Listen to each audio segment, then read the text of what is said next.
Hello everyone, মোৰ আন এটি ভিডিঅ'লৈ সকলোকে স্বাগতম জনাইছোঁ। এই যে দেখিছে মোৰ হাতত থকা ভোট জলকীয়া কেইটা, এইকেইটা বাৰু সঁচা-সঁচি যেন লাগিছেনে? এইকেইটা অৱশ্যে সঁচা-সঁচি ভোট জলকীয়া নহয় দেই। আজি বনাবলৈ লৈছোঁ, এয়া দেখিছেনে? এয়া ক্লেৰে বনোৱা ভোট জলকীয়াৰ চাবি ৰিং।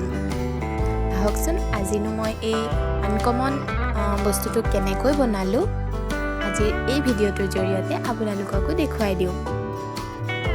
আচলতে আপোনালোকে চাগে নিশ্চয় ভাবিছে নহয় জানো মইনো এই ইমানখিনি ভোট জলকীয়াৰ চাবি ৰিংনো কিয় বনালোঁ।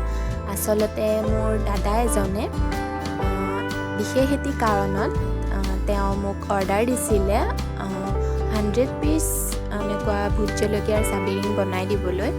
গতিকে সেই অৰ্ডাৰটোকে আজি মই বনাবলৈ আৰম্ভ কৰিছোঁ। আপোনালোকে জনাবচোন মই এই ভোট জলকীয়াটো সম্পূৰ্ণৰূপে একেবাৰে পাৰফেক্টকৈ বনাব পাৰিছোঁ নে নাই, আপোনালোকে কমেণ্টত নিশ্চয় জনাব। আৰু মোৰ কিন্তু এই কামটো কৰি আজি খুব ভাল লাগিলে, কিয়নো এটা আনকমন বস্তু বনাই এনেও ভাল লাগে নহয় জানোচোন। মইনো এই ভোট জলকীয়া কেইটা কেনেকৈ বনালোঁ প্ৰথমৰ পৰা শেষলৈকে আপোনালোকে ভিডিঅ'টো চাই যাওক।